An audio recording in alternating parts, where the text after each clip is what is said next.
So, me and Frank, when we get started, it's hard to stop. So, even though the first session with Frank was 2 hours, 17 minutes, and I thought I shouldn't go over 2 hours, here we are at like 2 hours and 20 something minutes. So, that went so, but we have had, again, a really interesting conversation, meandering like crazy, talking a little bit about just that, meandering, and what my wish is about this podcast series of meandering conversations. And then we started in on buildings.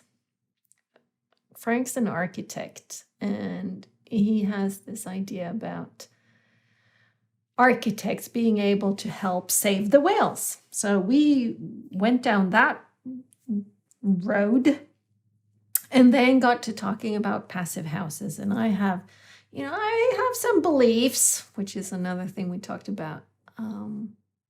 So here you are gearing up for 2 hours and 20 something minutes of me and Frank talking about beliefs, conversations, saving the whales, and passive houses of all things. So enjoy. See you around. Bye. How's the life of a media producer going? It's very interesting. I'm very happy that I'm kind of not the only one who's doing the media producing, that Caspian is sort of holding my hand. Good, because there's a lot of moving parts. There's a lot of moving parts, and all of a sudden I have snippets of you guys that I want to share, and where do I share them, and when do I share them, and what do I write, and oh my God. So it's kind of fun. And you knew it was going to happen, right? So here's the thing. I think this is the first thing in a long time that I'm actually like putting some effort into putting out there, saying to people in various places, hey, I made this, together with these wonderful people, come join in on the conversation. Yeah. I published the ebook and the audiobook of Doing Gentle with an Edge in February and March, and I haven't done that yet for them. Mm-hmm. I've had the podcast where I've been reading blog posts, those short stuff for a couple of years. I haven't really done it with them. So this is like your those have been it feels like studies, right? I mean, those were investigations in, is this viable? Do I have a story? Is this workable? Does this seem like it has an audience? But it's also interesting because it I've been my own I've had my own company since October 2007, doing quality management, project management, standard operating procedures, all of that stuff. Right. My clients, I have gotten through them either having known me before, worked with me before, or heard of me. So I've never, and the business that I've been in with that, pharma, it's not as if I come knocking on your door saying, hey, I have this great idea. Do you want to build a new house and I can project manage it? That doesn't happen, at least not for me. So I'm not doesn't very happen in my used business either. No, I can imagine that, even though you're actually the one who could do the house. Right. But it's like, so I've lived kind of a dare I say, lazy life as running my own company, because I've deliberately not hired anybody. I don't want to be responsible to keep somebody else occupied. It's like, man, I You had totally this share that one. way wild idea when I started that, oh yeah, this could, turn into be a consultancy firm, etc. No, Yeah. It's me. You can buy me. You can buy me, Yeah. you can buy what I know, you can buy how I do stuff. Yeah. So I'm kind of venturing into somewhat unfamiliar territory, saying, hey, I've actually made this and nobody's asked me to do it, but I really think you should check it out. Because he's like, there's some good stuff around. Right. And that to me is the magic of what's happening with, that's what we're being pushed to do in Akimbo. That's, it's very nice that other people have great ideas and you're participating in their great ideas moving along, but you got a few yourself. Yeah. And, it feels like Akimbo is a place for you to explore what those ideas are and how you might enable them or express them in the world in a different way than you currently are. When I stop, have you had the experience where you've looked back at your CV of, paid work and gone, wow, that's a lot of interesting stuff going on there. Yep. Yep. But in the moment, when the decisions have to be made and you have to determine, you've only got the one client and the contract is winding down, you're just in one of those seasons. Yes. What do you do? And then suddenly, or you've got the client who, the demand that they have is just a little beyond what you signed up for. And no fault, nothing wrong there. It's just, oh my God, I would just like to rather be in a small building facing westward with a nice view and some paints. So Frank, when you run projects, is it like, you're all in on one thing and it takes you 2, 3, 4, 5, I don't know how many years? Or is it like, okay, no, I've got one major one, but then 5 side hustles, sort of, Yeah, well, my entire practice is side hustles, as it feels like. But the survivability of things is that I usually have in my portfolio at any given time at least one major client with a multi-year possibility in place. And so I'm part of a team. All of my work is team-based. Even the houses that I design, my specialty is going in and helping homeowners understand that what they've said that they want is really what they want, and helping them see what they get that before it's built. Exactly, because it's so much cheaper to have a conversation or 5, build some mood boards and some Pinterest boards, and then my professional skill is that I take all that and I turn that into lines and shades and drawings of what could be, so that they can say, oh no, that's not what we had in mind at all. Okay, well, the words you've used thus far, the images you've used thus far bring us to this. There's 3 other possibilities. What do you think about those? And we explore those. So it's an exploration in conceptual work, and that's what my whole, that's the heart work for me. So and then it turns into instructions to general contractors. Do you usually work with people building private homes, or is it offices or rental houses? Yes, I've had factories. I've had the good fortune to work in a large variety of building types. Mm-hmm. And so early on in my career, I was at a small firm that was just trying to establish itself and make good progress happen. And I did shopping centers, I did churches, I did homes, I did office space. We did, there's a major retail, one of the early mixed-use retails. Mixed use in America has taken a long time to come along. And I imagine that as Europeans come and they look at what we call mixed use, they're like, Yeah, we've been doing this for several millennia, actually. I'm glad you've come back around. Caught up. And so, it was one of these spaces, and it was already built, it was already construction, but there was no tenants. So I would go in and I'd measure the spaces and I'd build these little packages that came out. And that was all in my first 3 years as an architect. So I was very fortunate to build a lot out. And then over the years, I got good at other kinds. As I moved on to other firms, I got different kinds of assignments, and it went on. But there was always this thing of, any given project is full of just unrealized hope and vision. And, because it's a team sport and I'm not the primary decision maker. I took on the model of being a service architect, so that when you come and you ask me to do something, I will do what you've asked for that, and I'll make the best version of that we can possibly make. But if you're going to make a white warehouse, and that's important to you, then we're going to make a white warehouse. Mm.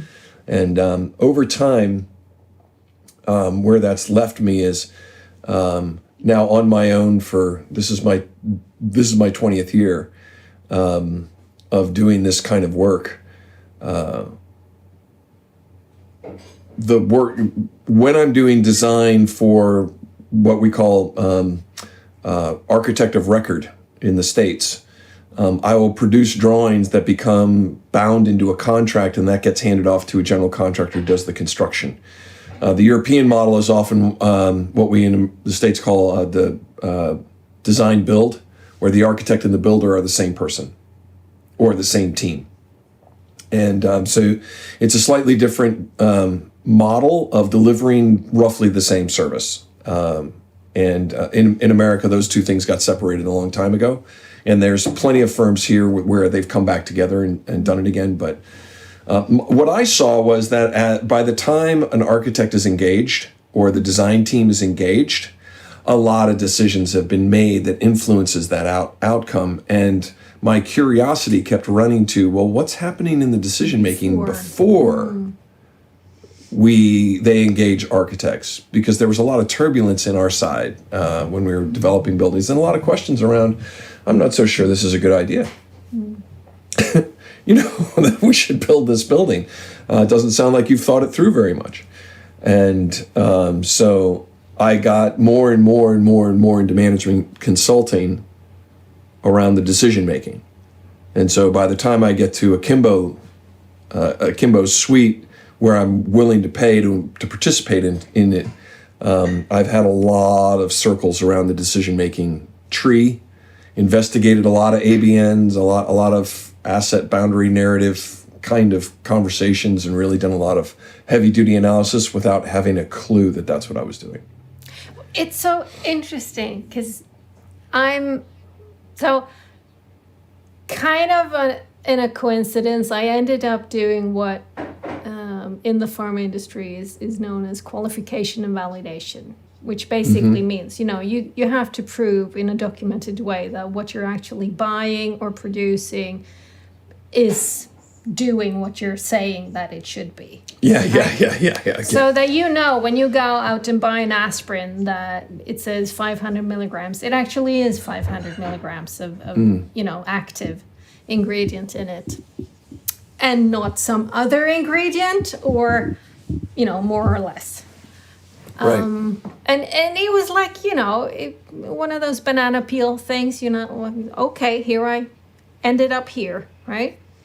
And I've been busy doing facility and media and machinery. So tablet presses and fluid bed dryers and compressed air and purified water systems and buildings. It's like, okay, we need to rebuild this because they're place, all of a piece, right? They all go together. They go together, and then I can say I'm done, and then sort of the process team comes along. Yeah. I was like, no, not for me. But so at the moment, I'm in a project where last year we were supposed to build a factory, and we got sort of, we did a lot of the work and then pause in that project. Okay, fine. And now it's like, okay, let's press play again, but a slightly different tune. So luckily for me, we are back in design phase, and I love it. It is the most fun. I have so much fun. It's a small facility, basically 3 production rooms, the utility rooms you need for that and warehouse and stuff. Yeah. So it's not big. We know, because of last year, rough size of the rooms, what's the footprint of the machinery we're going to need, all of the media we're going to need, etc. So now we're like stuck with this. We have this building. This is where we're going to build it inside. It's an existing building. How do we put it together? I rock. Yeah. I am so good at this, and I love it. It is so much fun. You stand there, you kind of draw. What if we did? No, we should have this one over here instead. And oh, it's so fun. So I'm just like, I want to build more factories. Like, can I please? And this phase, because it's also the what you were saying.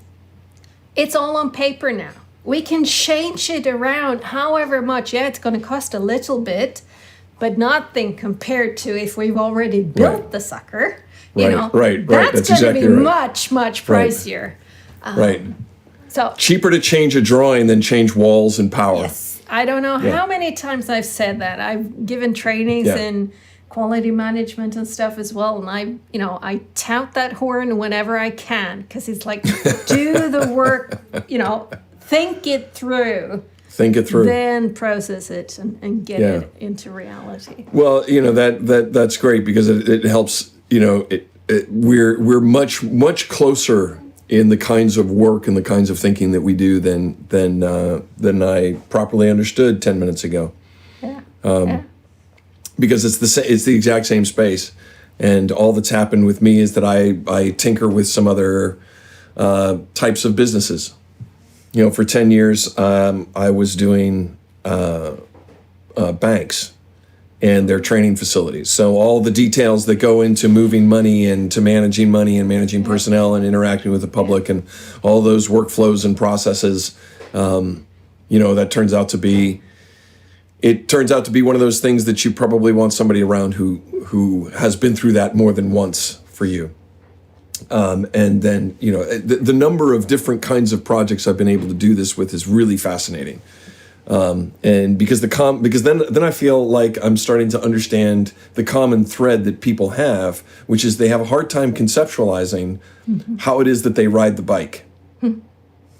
And once they're on the bike, that's one conversation, but there's a whole other conversation that happens about getting ready to ride the bike, and another conversation about once you're done with the bike. What do you do then? Right. Yeah. So, and I like being able to go big, whole systems and like be able to see the whole thing. There's just something in me that just loves being able to do that, and then dive down into the detail and make it sing. Me too. Same thing. Helicopter view, and then I'll be down there saying, hey, there's something here, and then right. And I've come to understand that among the many metaphors of the kinds of person that makes us, musician is a fun one. Singer-songwriter, musician is somebody who's like building out the entire arrangement around this narrative and then getting into the detail to make it work to deliver it, it's really, the other thing that's really strange for me is that I tend to test as an introvert, meaning that I have no problem spending time by myself. I have no problem spending time with others, but I tend to get exhausted in the exchange with people. And so part of my recovery is a one-on-one or, wandering the wilderness or whatever it goes. But I've chosen a profession that is a team sport, and I find I have a very difficult time in the kinds of endeavors that are traditionally individualistic. So, the lone composer at the piano or the writer at the window, I don't write unless I know I'm writing to somebody. Mm-hmm. So once we got started in story skills, I'm like, oh, good. I'm glad you wrote, Helena. I have something to say. Yeah. Now I can tell. And this stuff just pours out. Yep. Yeah, there's no end to what you can pour out. Right. That's much for sure. I've gotten, yeah. That's for sure. But so in the work that you've been doing, so in the pharma industry, which is like my home industry, even though I'm like wildly not inside of that square, it's a fairly well-regulated industry. Yeah. You have service. I don't have service. What's this? It's like, oh, look, you have great service. Is that great service? Are you kidding me? So the real secret is, you never know when it's going to happen. Okay. Well, there you go. Well, anyway, so in the pharma industry, it's a regulated industry because, pharma is medication and medication can be dangerous, right? So that makes sense. There's a way it's done. This is how we do it in the industry, right? And I go, really? Do we have to? Why? Could we possibly do just a little bit something else? So it's like I find stuff where I think it could be done with greater care for the resources. Whether the resources are people or paper or powder or electricity, it's like, how can we make it resource effective, efficient, proficient? And then, it's like, well, this is how we do it. You put in this type of filter in all pharma production plants. Well, if you have sterile production, absolutely. If you do oral tablets, it's powder, it's dry, you're going to mess up the root way, way more than the air that's coming through that filter. So it's like, that doesn't make sense to have the same thing, right? Right. That's exactly right. So it's interesting to work. I've found it interesting to work in an industry like this because there's ample room to question. And I kind of, I know my stuff fairly well. But it's also fun to see who is up for the challenge and who just thinks, I am the idiot of the year. Don't come close. Right. Because this is how we do it. Right. So it's an interesting way of finding out kind of who are the people around, who's up for it and who's just, no, I'm closed down. I've done it this way for the past 10, 20, 30 years. Don't you come here and tell me anything. Right. And then have you do that long enough and you start to see that people have seasons. There's periods of time where they've come to that moment where they do it that way. It's been hard won. They've fought. They've finally got it. And the last thing they need is someone to come in and just spring, the whole thing just goes, and so, but over time, then they get to a space where it's not working so well, or they're ready to refresh, they're ready to revisit, they're ready to start, and deciphering that and determining that is really challenging and really interesting as well. And I've found myself, I've been at it long enough now that I can start seeing those cycles happen, the long arc that we've been talking about. periodically, and that's really cool to see too, to see it over time. So because it helps me address people a little differently about things. So and do you see it in yourself as well? Yeah, absolutely. There are times when I'm really ready to just throw everything out the door and start over and see what's happening. And then there's times when I'm like, no, I've got this. I'm cruising. I've got this run rate, or I'm taxed. Precisely. I'm at a place where I don't have my bandwidth. I'm sort of, for a project person, I'm as close to being in operational mode as I'm ever going to be, right? And so you don't want to rock the operational boat too much, and so I'm kind of as far as I can go. And that's been also one of the major challenges for both Akimbo classes. Was I'm sort of in the middle ground, and story skills, there was something magical about that allowed me to take that on and try to work it in and still maintain that sort of operational frame. But Alt MBA just it was one of those. Boing. Okay, shit, fuck. What just happened? What just happened? I was doing great. I feel like I spent the last 2 months going, wait a minute. It's all good. It's all okay. I'm going to be all right here. We don't have to redo anything. But yeah, I do see it in myself. I absolutely see that there's times and there's subjects, Yeah. And it also sort of, the other thing is really interesting to me about this because the ethic you describe about resource management and sort of being sensitive to, if not the ethic of it, at least the aesthetic of it. Mm-hmm. I mean, let's at least try to do sensible segregation of resourcing to, optimize this piece and optimize that piece, because that's what we get out of it. But there's this other piece of sort of whole systems considerations that's really fascinating to me, and that's that's the kind of thing that starts generating me going back and forth and going, yeah, that's a piece that I've wanted to sharpen and optimize that I haven't been able to. And so it's time to go get that fixed. I lost my thread there a little bit, but. So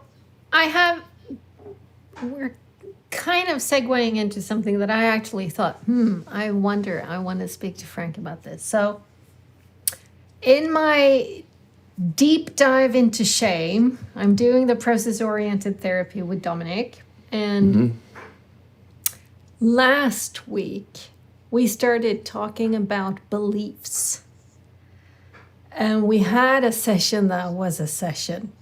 Let me tell you, that was a session. And kind of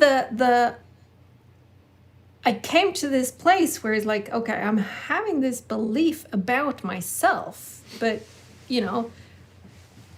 what other beliefs do I have? Because this one was kind of one of those that boink went down deep into me, and we were mucking about in the dirt and, finding various bits of pieces that was very, very helpful. But after that, I was like, I wonder what, because like, if I ask you, what beliefs do you have about yourself? It's like, I couldn't really come up with any until I'm single. I've just opened a profile on Badoo, which is kind of the European version of Tinder, or it's not, but it's the more popular. Right. Because it's like, okay, I need to do something about this thing, right?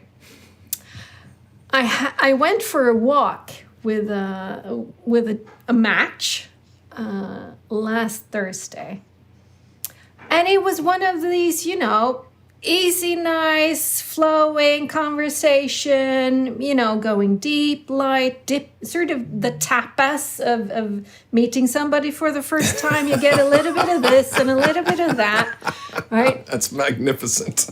Right. And he looked at me and he said, "Oh, you're so petite." And I go, I'm not petite at all. And he said, "Well, what do you mean? I'm like 158 centimeters long. I'm not big, but I'm like, well, I'm not petite." And it hit me. Oh, shit, belief. Here's a belief. I believe I am not petite.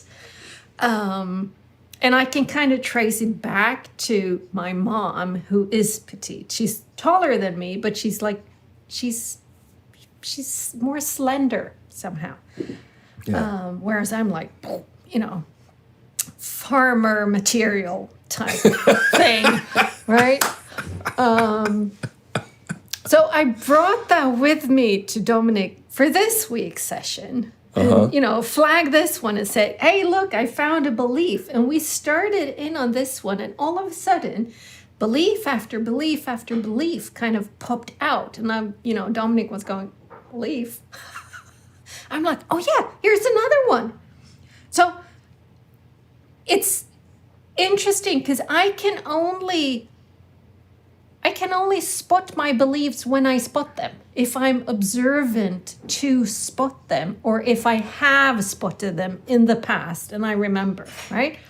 Because if I'm just sitting here, talking to you, I might spot a few beliefs about conversation and am I good at this or the other thing, but I won't find a lot of the other beliefs because they're not in play. I can't see them. They're not, they're not saying, "Here I am."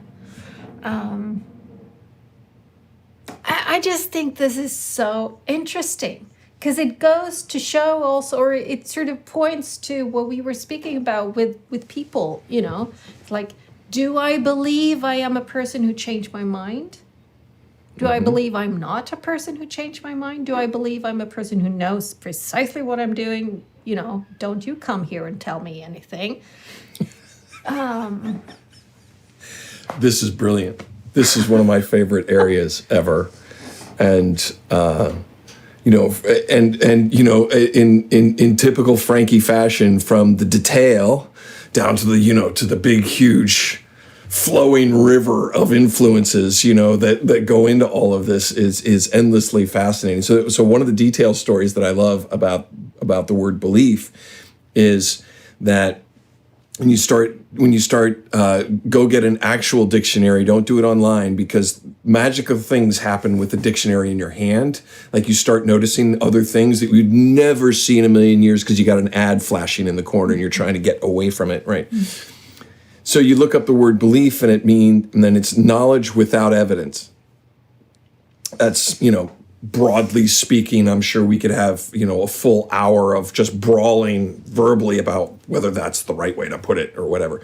But the point is that, we act as though we know. Mm. This is also closely related to the concept of faith, though faith has other associations, and that takes you to a whole nother mind map. But, when we start pulling these things together, and then you start marrying it with the shame work that Brown is, sort of really on everybody's mind right now as sort of the touchstone for digging into this. But there's some people that have been doing it for a long time, and one of the people that I worked with, it's been probably 12, 13 years now, he had a person who asked 4 questions about any given belief, and she called it the work, Katie, and the work Byron was Katie. Byron Katie. Yep. How do you know it's true? How would you know that it was true? 2 separate questions, right? And then what are the other 2? How would you act differently if this wasn't true? Is one of the others. And so whatever belief you run into, work with that and find out whether or not it's based in some sort of response that I'm having because it was a useful defense at one point with a certain personality type and a certain power relationship that we had. So, Mom, when I'm at the tender age with my creativity, and she's not. Exactly. Like, I'm so not interested in this. Yeah, precisely. That's the 5th time you've interrupted me, and I got stuff to do. Oh, I'm not so cute anymore, eh? And so, do I have a belief that's based in that series of moments? Or do I have a belief because I watched some television show? Or where does this stuff come from? Or is it because I worked with something with my hands? Or because I was in a room where somebody said, yes, we would like a very large conference room. And then I start forming beliefs about conferences, and I start forming beliefs about why people come together around a big, huge dining room table, essentially, and without food, and start trying to talk to each other. And, and I find that I tended to do really well in engineering, which is a highly technical subject. I began college in engineering, and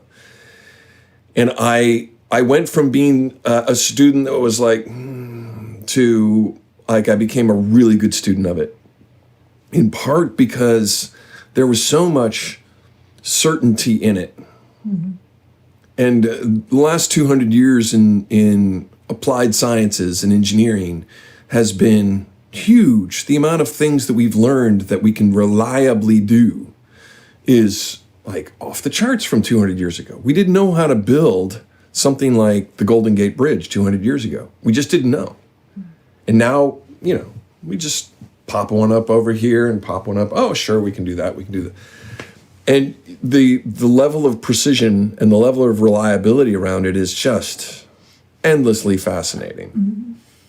A lot of what I do day in, day out has none of that assurance. Mm-hmm. Absolutely none of it. I'm constantly tangling in the world of belief.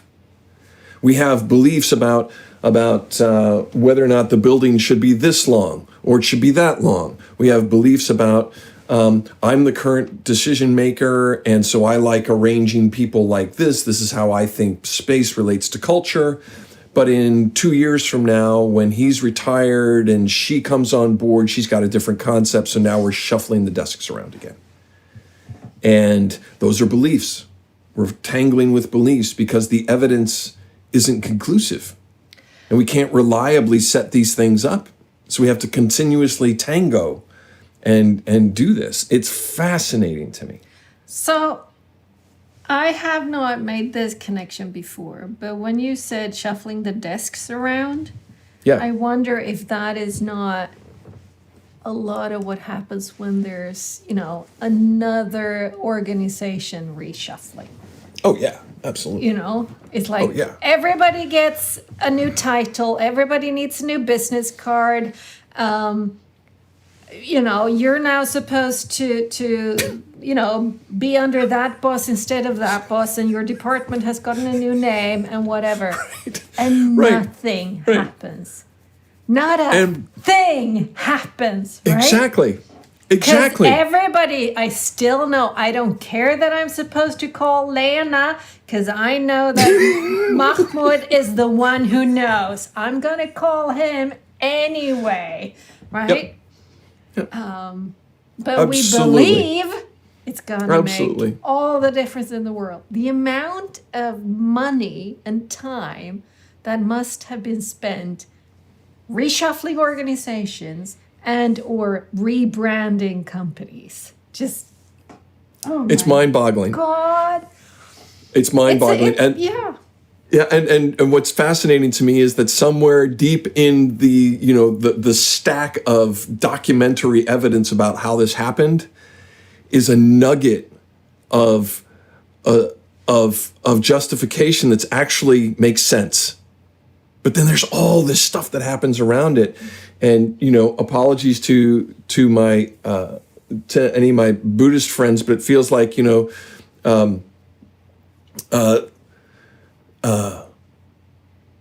what's the name of the character? And it's not Buddhism, it's Hindu. It's a Hindu character. Vishnu the Destroyer, I think, is the character. And then and they sleep and the universe changes. And then they wake up and the universe completely reinvents itself.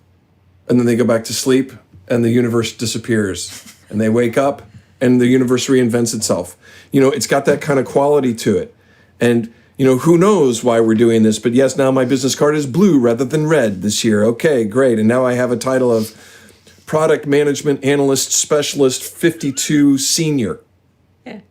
Okay, sure.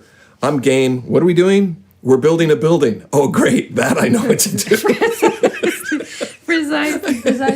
I was working, Tetra Pak, the company with milk carton or carton, like bottles or whatever you should call it.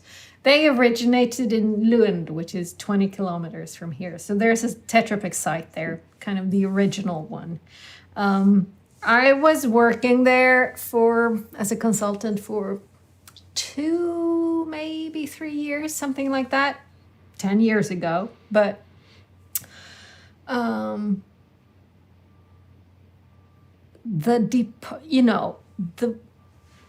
I didn't get it then. I haven't gotten it so far. I never will get it. They divide that company in let's say there's 3 different sectors. Each has its name. Then you have each of these sectors has their own, you chop them up into smaller pieces and then you chop them up. So you look at, it's like the titles are like 3 sentences long. And you go, but so where are you? It's like, I work in that building. Okay, yeah, right. I know that. Exactly. It was just amazing. And it is endlessly fascinating. And somewhere, I agree with you. Let's put it this way. There can be value there. Yes. Right. There's the potential for value adding. I don't believe, here's a belief, that it often happens. Right, and it makes me wonder if this is the organizational equivalent of I'm sitting at my computer and I'm trying to come up with a story and I can't. And it's killing me. So now I'm going to go in the backyard and plant some bulbs or something. I'm just going to make some change. And then I'm going to come back and I'm going to try again, see if that makes any difference. Right. And there's just some broad discomfort that I'm wrestling with either the subject or whatever, but I'm by myself trying to get this done. And the organization is having its own version of this. And there's this lovely line that a friend of mine who just retired as a practicing psychologist in the Washington metropolitan area. And part of his specialization was, I guess all of them do some form of couples therapy. But one of his favorite lines in couples therapy is you can't tickle yourself. No. You need another, and then I've heard the more astute kind of staid version of this is the quote I think originates is you need a facilitating other, right? And so what happens when you and I get on the phone and start talking is something completely different than what happens when I'm by myself and I'm trying to come up with something. Yeah. And that's the other thing about belief that I struggle with and that's sort of the creative pattern that I'm trying to understand in myself is that I know that I put together ideas and make things happen, but I've got so many to choose from. I really need help from somebody else to come in and say, this is intriguing. Oh, great. I'm glad you asked. And then somebody else would come in and go, oh my God, it's so blue. I'm like, I know. How cool is that? Well, I've got more blue things. Let's go find blue things. Let's have a whole thing on blue. That would be great. And trying to find that rhythm and that pattern in a way that I can still pay the bills. It seems like I'm in a space where I love connecting dots. I love big pictures. I love all these things, but I seem to have, mixed mountains with sand or something that doesn't quite, I want qualities of both, but they don't go together. And so, it goes on all these scales, and I see it happening with the reorgs, and And I see it with people sort of shuffling. I'm in the middle of several fascinating conversations with various clients and various others about, well, do we really need all that office space? Yeah. Because especially now, everybody seems to have been working from home just fine. So why am I spending all this money on leases?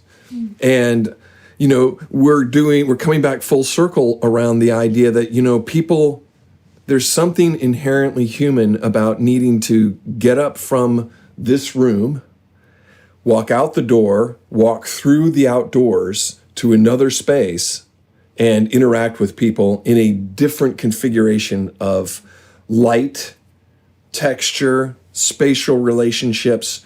That's all important stuff. That activates us in various ways. But the reliability around that is we don't quite know what all those variables are. So those leases aren't going anywhere. What may happen is that people, instead of having to come in 5 days a week, and that's your desk over there, is you'll come in 2 days a week and mingle.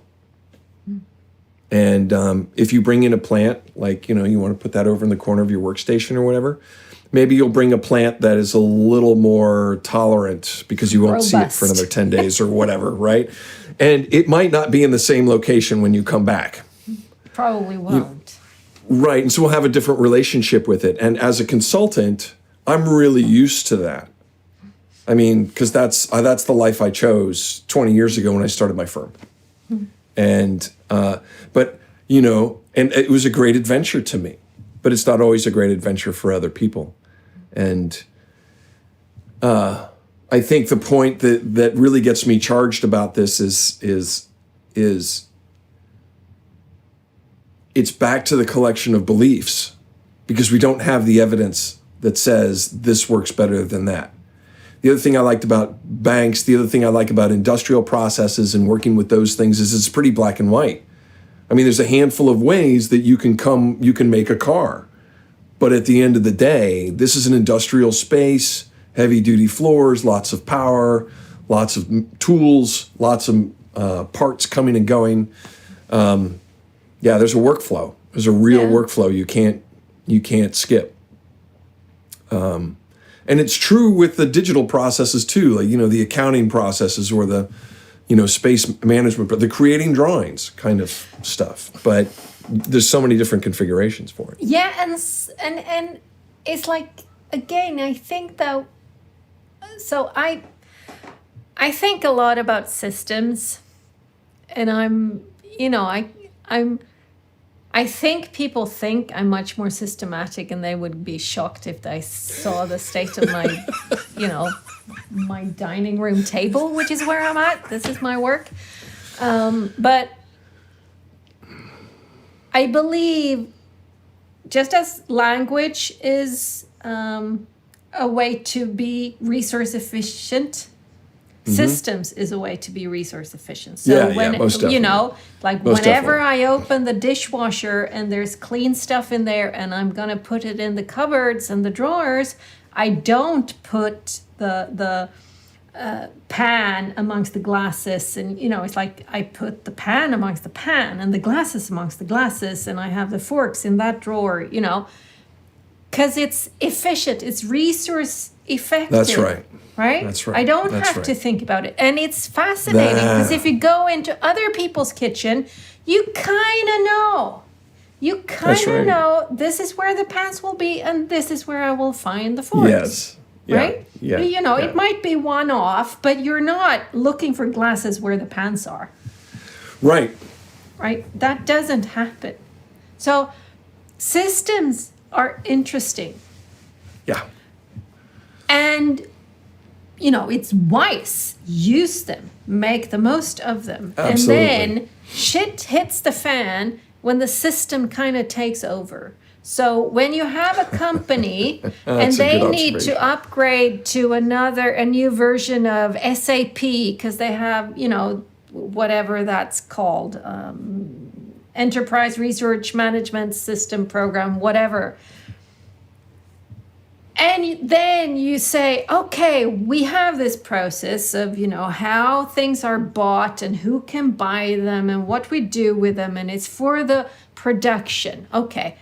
Now we have this developmental thing over here. We need to buy a different quality, a different quantity of X. Nuh-uh. You can't. You need to have a specification, you need to have this and that and the other thing in order for the system, and it has to already have a production article number, because otherwise it won't. And you That's go, exactly wait, right. Stop, no, halt. Right. It's like, right. No, I'm the research department. I'm not the production department. Precisely, but we just have this thing. So yeah. That's where systems kind of go wrong. Agreed. And the systems are there to serve us, but Agreed. It turns out to be the other way around. We're there to serve the system. We need to put these things in for the system. We don't need it. I don't need it. You don't need it. The system doesn't fucking need it. It just thinks it does, right? So, right. Some developer in a cubicle line stuff up in a business process, and it's so buried in the code, nobody has a clue where it came from. Yeah. But we bought it lock, stock, and barrel. And a lot of the work that I've done, that I've been able to transition into, is precisely this. One of my clients came on board because I'm an architect by trade and training. I have a lot of systems integration experience because I'm fascinated with it, and it helped us survive because CAD came on board, and CAD doesn't know anything about buildings. It's just a drawing tool.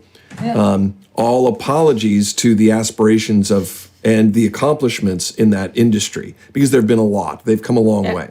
Yeah. But at the time, and even largely today, I'm the decision maker, and the software doesn't know that I want a door and I want it there. I have to instruct it to do that, and then some things will become automated. So what this client wanted was, they were an organizational development person.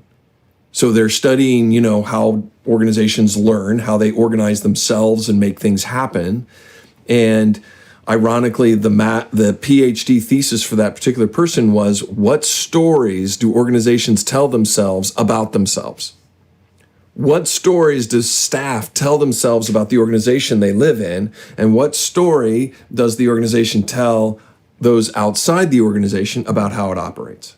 And that those are three distinct areas that influence the culture that goes on. It's fascinating stuff, but she's working for the IT department in this government section, and the IT department hired her to do business process mapping because the IT department was tired of people going to a convention where there's software on the floor, and they come back and they go, oh my God, this is so cool. We have to have this.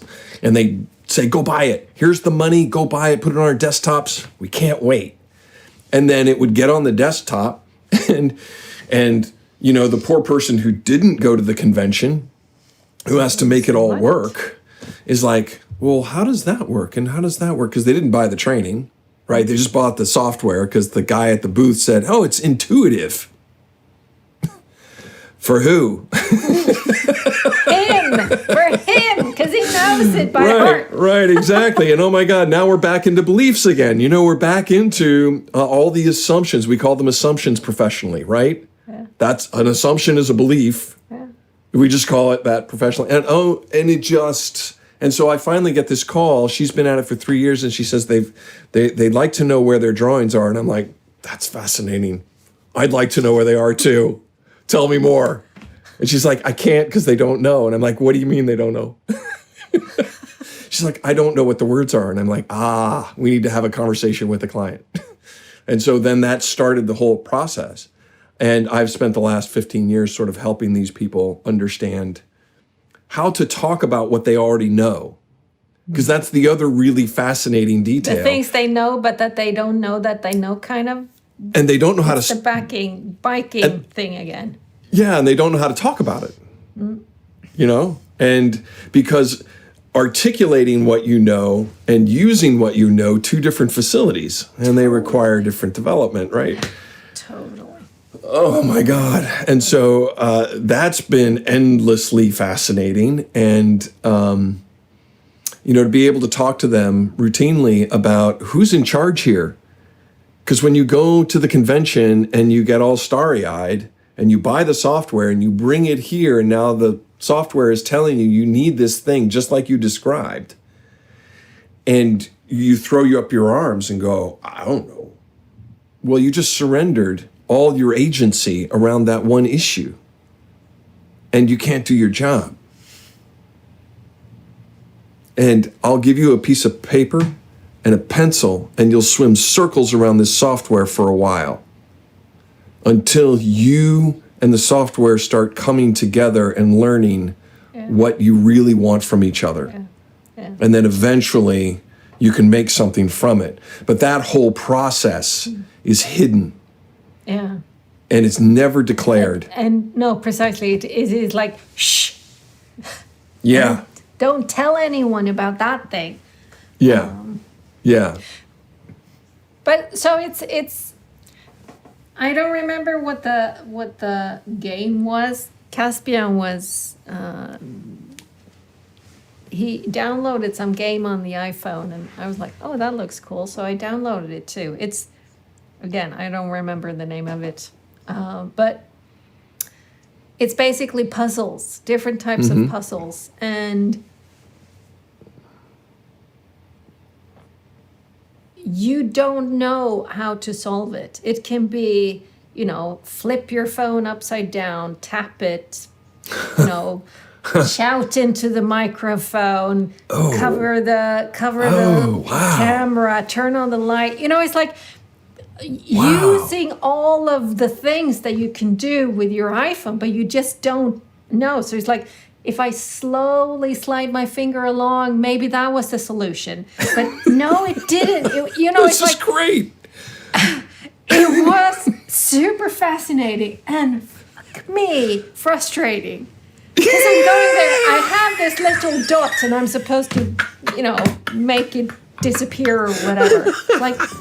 And you're banging your phone, and the only thing they tell you is, we will never do any puzzle where you have to damage your phone. So violence that covers a lot of ground.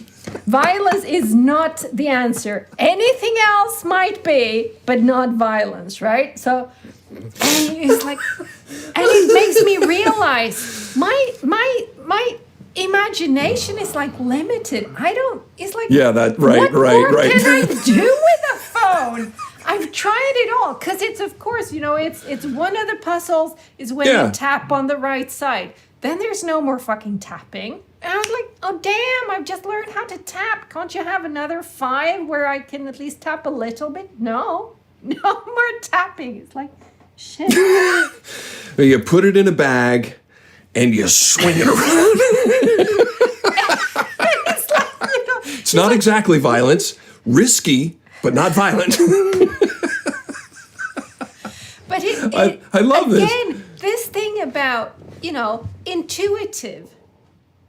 Because I was just now asking Caspian, I posted a story on Instagram with a question and I got a response. How do I now then respond to that response in such a way that I've seen other people do? And he was like, well, you swipe up. I'm like, oh, look, something happened when I swiped up. It's like, and I'm fairly, for somebody who's born in 1972 and is now 2021, I'm fairly tech savvy. I'm not really interested. I'm not disinterested either, but it's like, you can make use of it. There's things I can do. So intuition, or that thing where you put this puzzle in an iPhone in the hands of a 3-year-old, they're going to run circles around me. Well, easily. Right, because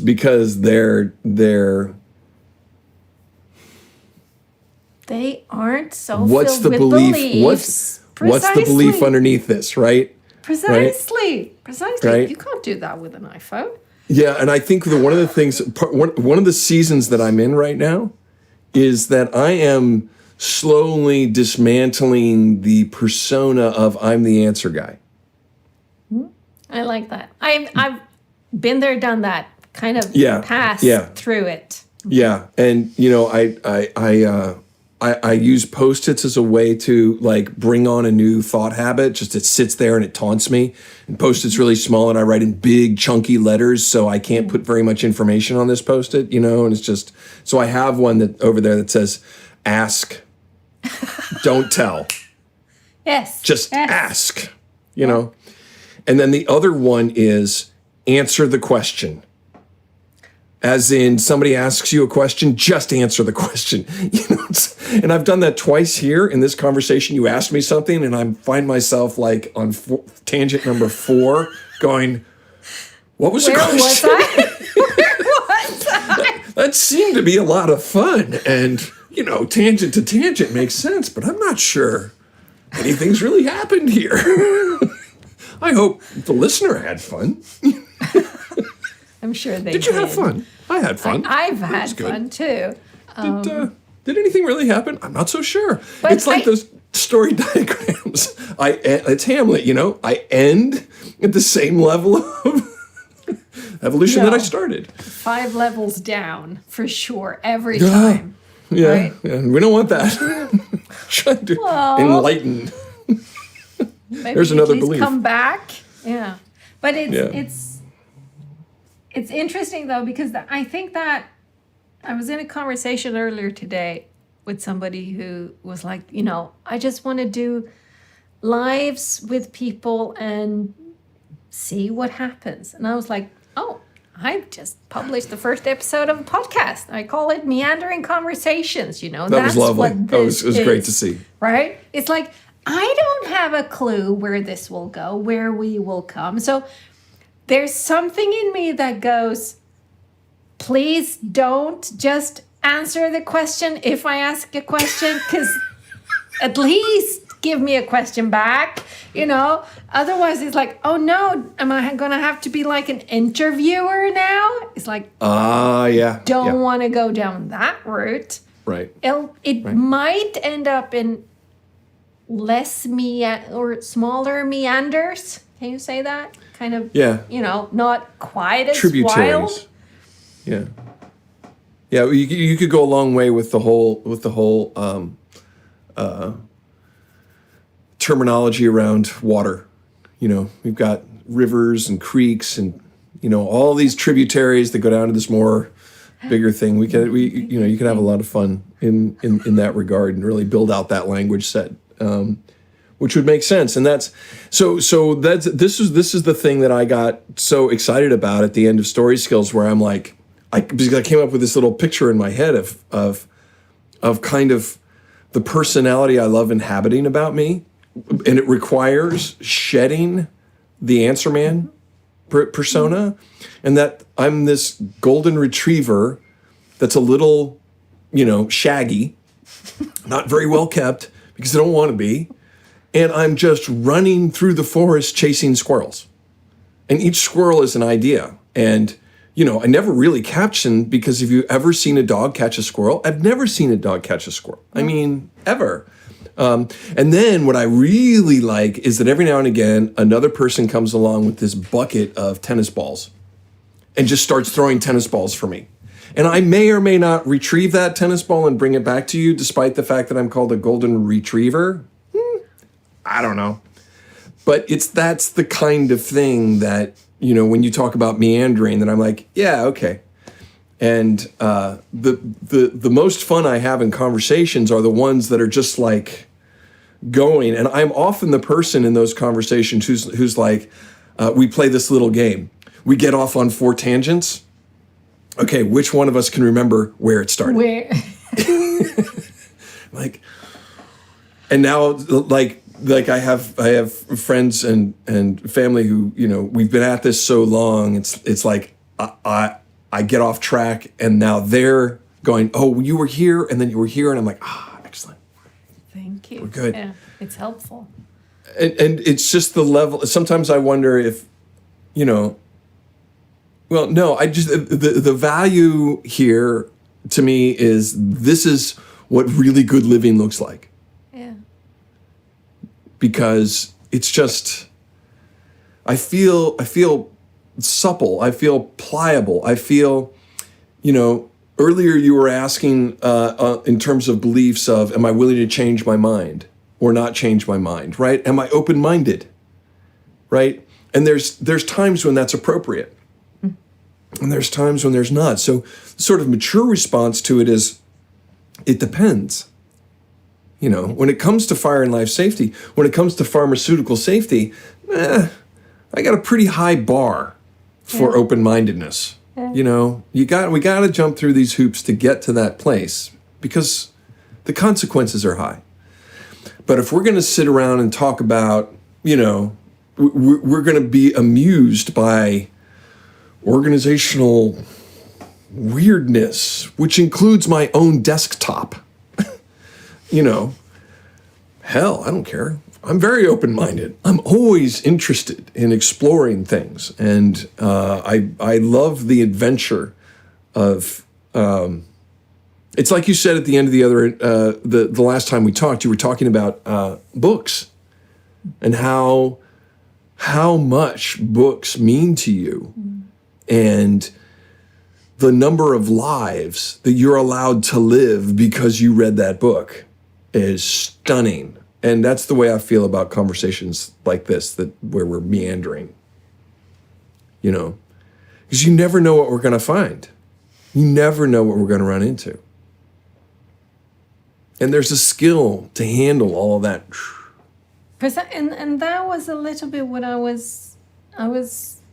had a walk and talk the other day with a lady that I know professionally who's, she works at a technical consultancy firm, and we were having a walk and talk just to, check in and is there anything that we might do or not do and stuff like that. And she was asking me, what's up, what's cooking, and it's like, well, there's quite a lot. And that was on the 27th of April, which was Tuesday, which was the day when the first episode of this was released. So I was, blabbing on about this thing. And she was asking, what is it? It's like, well, meandering conversation, this, that, and the other thing. And it's making me realize, and this again, the seed is planted by Dominic, because this is also what we do in Buddha's by the Roadside. Me, Dominic, and Caspian, it's like, we don't know where we are going. We might have a bit of a frame, but, it takes place. And I know a lot of people have come back saying, oh, your silences. Some people say, oh, that's uncomfortable. It's like, wow, that's a long silence. Can you please just get on with it now? And other people say, oh, your silences, fascinating. You are allowing each other room to sort of finish your thought and then see, is there anything else that needs to come before the others kind of jump on it, right? So it's man, oh man. I think this is tankespjärn in and of itself. So the concept of releasing meandering conversations as a pod, as a pod format, it's not heavily produced. It's not, there's no agenda. There isn't even a set time frame. They run as long as they run. Do we accomplish anything? Well, yeah, a heck of a lot, but not something specific, right? Right. We're not productive, I wouldn't say, in this day and age where everything should be, but right. And it's like, in and of itself, I think this is tankespjärn. Some people will not be open to it, which is fine. Some people will go, do I have this type of conversation? Who do I have this type of conversation? Well, wait, I want to have more of this type of conversation. You know, that's kind of what I'm hoping it might spark in others, that they go, wait, I love listening into these two. I want to have this type of conversation because I believe, me and Beverly spoke about this, I believe it might be getting lost, it might be diminishing, it might be, you know, because it's like we're on our phones and they're, you know, now there's a pandemic, so nobody's allowed to meet anybody else anyway. You know, it's like, who do we have these types of conversations with that aren't based on rote? Because it can also be, you know, well, I have this conversation all the time with my mom. We speak every day. We don't. My mom and me don't. But, you know, people say that. But it's like, but do you really? Or is it just, you know, how was your day and how was my day? And it's like you have the script. What are the subjects that are allowed? Yes. And which ones aren't? Right. Where can we speak about those? Right. And oh, that's interesting. How does that relate to your place in the world? Because this seems to be one of like the core, like, of the things we need as human beings. You know, the sense of safety, I think, is the wrong idea, right? Because safety is ephemeral and it's very specific. But just knowing my place and not somebody else telling me what my place is, but the one that I discovered, that I fit into, that makes sense for me. And that when I'm with others, I get, you know, I bring them to life and they bring me to life. And so there's a work version of that. There's a familial version of that. There's a, you know, acquaintance version of that.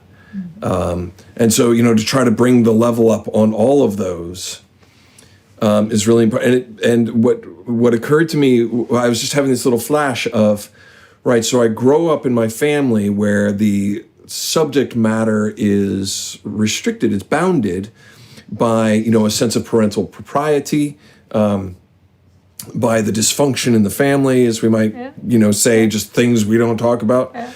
Which every family has. Every family's got functional family. It right, has some variation on that. And then there's the work world. You know, you're not going to have that conversation in your family because there's this level of detail and the intricacies and dynamics of that don't, you know, your family's like, well, I don't know. So then you have, when you go off into the work world, there's this, whoa, you know about this too? Wow. And then suddenly, you know, there's this excitement because you found somebody who not only knows what you're talking about, but kind of digs it too. And so, like, after having gotten over those sort of developmental moments, or those, what's the word for, our modern life has just, the rituals. These are the moments of ritual that I think, you know, get codified in traditions, where, okay, now you're an adult. Now go forth and you have the power to find others who you can build up the expansive conversation, you know, the meandering, because you can't meander in a channel, you know, that's got rocks on both sides. Precisely. A man-built channel really allows you for meandering, unless it's empty and there's just a trickle. Right. You know, a stream of rain that comes there, that then there might be some meander, but it's still very limited. And you can't be a container ship and, you know, have some sandstorm push you off in the corner, and then, you know, you just it's like, you know, that might happen. Hard to believe, but yes, this is what we think. So, you know, and that's an interesting connection to you know, we're not being productive, but yeah, somebody's SAP dashboard says that you and I are not on billable time right now. True enough. However, when I get to my billable hours here in a little bit after we're done talking, boom, boom, boom, my head's in the game now. And that's the other really interesting thing about these conversations is that, I get stuck. I get emotionally stuck with whatever is happening in my day and in my life. And I need to be able to work my way out of that. And it's so alchemical. It feels like voodoo sometimes, like in the sense of I don't know which parts make what things happen. And so the amount of information I have about all these different hacks is because I'm constantly living in the space of, I'm stuck, how do I get out of this? I'm stuck, how do I get out of this? I'm stuck, how do I get out of this? And it seems like, the catalog of ways in which to get unstuck just keeps growing because I keep getting stuck in places. So how do you notice that you're stuck? Well, a perfect example. I am giving a talk on my Save the Whales thing. I was asked to do a 20-minute TED-style talk on that story that I wrote for Story Skills of Save the Whales.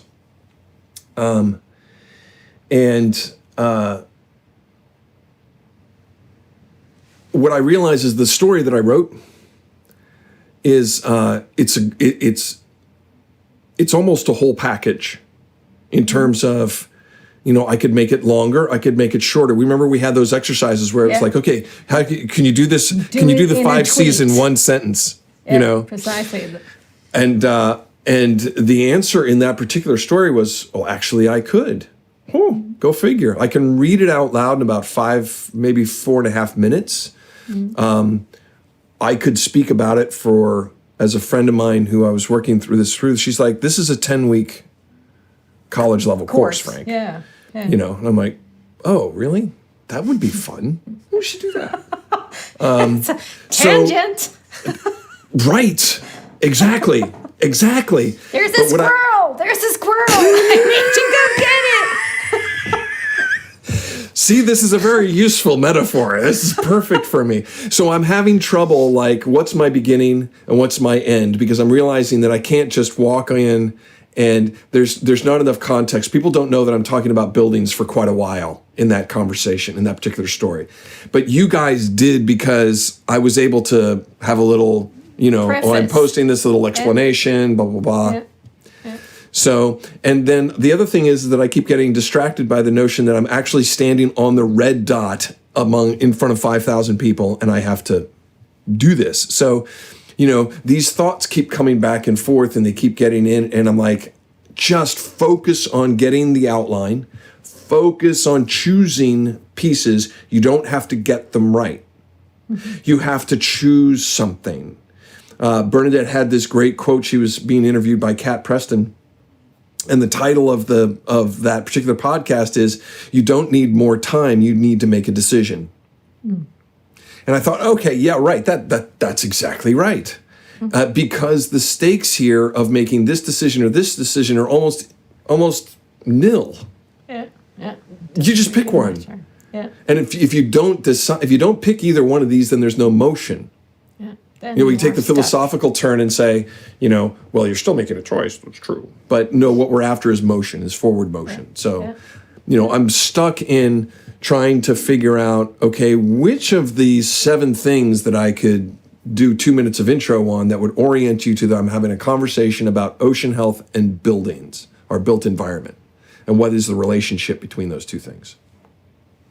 Just pick one, Frank. And so that's a start point. Have you done that? I've narrowed it down to 3. Okay, can I pick one? Sure. Okay. Do you know which one is 1, 2, and 3? Yeah, let's see here. It's like on the spot. Sure, I'm game. I'm absolutely game. All right, so the first one is a statistical opening. It's, I am a consumer of power, and in the industry parlance, I'm on the demand side, and there's a power plant somewhere that is the supply side, and though that those power plants generate electricity in a variety of ways, and they send them to me, and I use them in a variety of ways. And so let's talk about the distribution of the fuel types on the supply side and the kinds of uses we have on the demand side, and what we can do about either one of those things. That's the conversation. That's entry number one.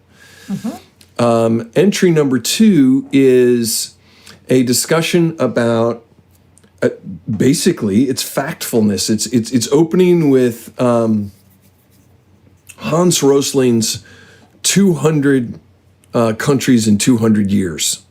Over the last 200 years, we have raised the standard of living, extended our lives, and it is unbelievably good. And part of the way we've done that is electrification. And we need to keep our eye on that because it's way beneficial. Just talk to Rosling, or at least read Factfulness and find out 10 examples of how we have raised so many boats. And we are in the longest time of peacetime that humanity has ever experienced in relation to, in proportionally, per capita. So we start with that, and that's, at the beginning of the Industrial Revolution, we used whaling oil as our lighting source. And then over the course of the 19th century, that converted to electricity. And what we realized along the way was that electricity and lighting to extend the day is very beneficial towards this whole enterprise that we have embarked on. But it has its problems, just like whale oil had its problems. And we've handled the whale oil problem, but now the whales are in trouble in a different way because the pH is changing in the oceans because of the way we generate power. So that's start number two. Start number three is the cold start with, I have a bucket list item for you. I want you to go to Monterey Bay in the United States and go to the Monterey Bay Aquarium and go find yourself a diver who helps maintain the tanks because that's all volunteer work. Or I want you to find a resident scientist to explain any one of the exhibits that's in front of you and ask them two questions. Why do they love the oceans? And what danger does the ocean face from the way we generate power? And just see what you get. It's the hero's journey. That whole Save the Whales story happened for me because the prompt was make a hero of your customer. And I have so many people in my supply chain, so many people in my project life that I consider customers, that their heroes are everywhere. So that's the theme of the whole thing. And then buried in the answer that you might get from that scientist or that diver is, when we produce power, we create emissions that are absorbed in the ocean. That's changing the pH levels. And those pH levels are changing the ability of crustaceans to do their thing. And that's the bottom of the food chain for the whales. Yeah, for most everybody? For most everybody, yes, indeed. I enjoy underplaying things, so I enjoy, I enjoy a certain dry humor. So I very much appreciate that you got that. So I have an answer to you. Oh, excellent. Isn't this the tell, don't show, or whatever was it? Show, don't tell, right? Yeah. I say go for number 3. Just the cold start. Yes. Sure. I'm game.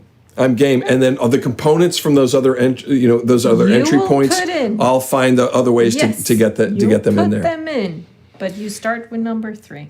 Yep. And then the ending on that particular story was also soft. And the way I ended it for story skills was I said, well, this is what I'm going to do. Because by the time I'd gotten through the story skills episode, I had gotten to a place where I was describing, I had made the connection that what we're doing with generating power is a kind of fire.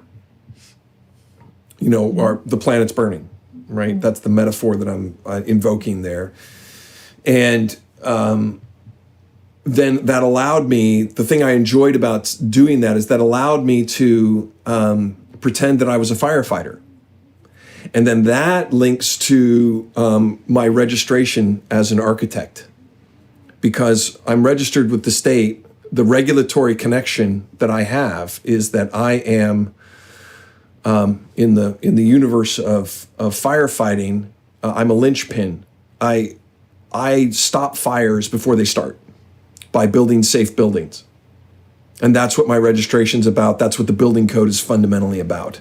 Yep. And so, once how it came to be. How it came to be. So I get to talk about I have fun there. I get to go off on a couple of tangents around some of the big fires in the late 1800s that spawned the building code, that spawned the practice of fire marshals and building officials and all this stuff. Was it Edinburgh that had the first? It may Edinburgh had one of the first, here's a fire marshal thingy. Yeah, they may have been among the first in Europe. It could have also been York, because the cathedral in York burns every 30 years. The design of the building is such, and the topography that it sits in is that it is perfect for being hit by lightning. Fire. Exactly. So I haven't heard yet, but I heard a story once about the chapel at it's not at Oxford, it's the Cambridge. The chapel at Cambridge has a particular kind of wood beam, and the borers like to get into it, and every 500 years or so, the beams are done. So they need new beams, and so they plant oak trees 100 years out, so that they'll be big enough to replace the beams at the chapel in there. I'm sure that something like that has happened in York. So it's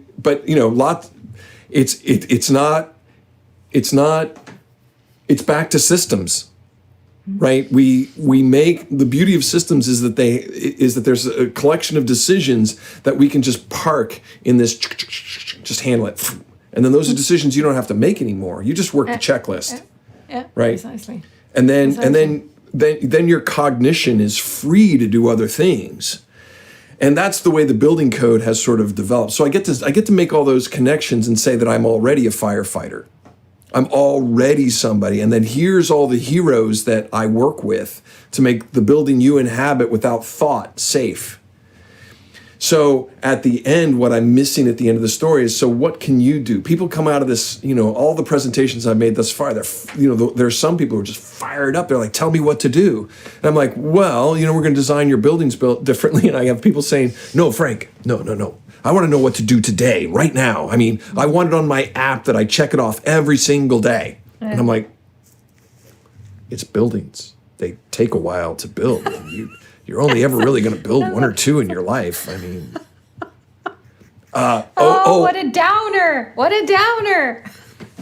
So I have this whole I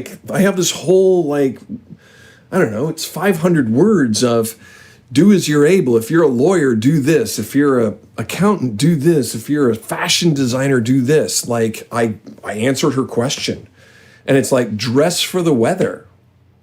And if you're a fashion designer, what would be really useful is if you could make us all look absolutely awesome in a 90-degree humid day, 30 degrees Celsius, really high humidity. I'd like to be able to have short sleeves, shorts, and look like $1 million, look like James Bond, and close the deal and be a mover and a shaker in Fortune 500 or whatever. Fashion designers could help us get there. So I still say, I bet you haven't seen Seaspiracy yet on Netflix. We talked about it last week. I have not seen Seaspiracy. I'm So I want you to see it, because I'm hoping, well, there probably won't be, but I'm hoping that you will add in, if you work in the fisheries industries, this is what you do. That one is one of the biggest ones, even though it might not be that many people who sort of, claim that, I'm one of those. Well, right. And one of the things that would be really important from the fisheries industry that I can see is to tell the story of what's happening to your fishing grounds because we just never see it. You know, we sit in our buildings and we're like, this is lovely. And that's the extent of our thinking. Yeah. And, you know, there's not much to be done. And everybody says fish is very healthy for you. Yeah, right. And there's a power plant. There's a power plant behind some stand of trees on the other side of a hill over there. And, you know, these big, huge towers of power lines come about, but nobody ever sees it. And even if you do go over there, you don't see any smoke coming from it. And so, you know, it all looks very clean. That's an interesting one. I was in a year and a half ago, fall of 2019, pre-corona. I was in Germany visiting with a machine production company. And I think we flew to, where did we fly to? Düsseldorf? Well, somewhere. We flew somewhere sort of in the middle of Germany. And we had an hour and a half drive to get to the little place. And when we were driving back again to fly home after a day or two, we passed some huge power plants. And I went, what is that? Because it was one of those things. In Sweden, it's like, I've never seen anything like it here.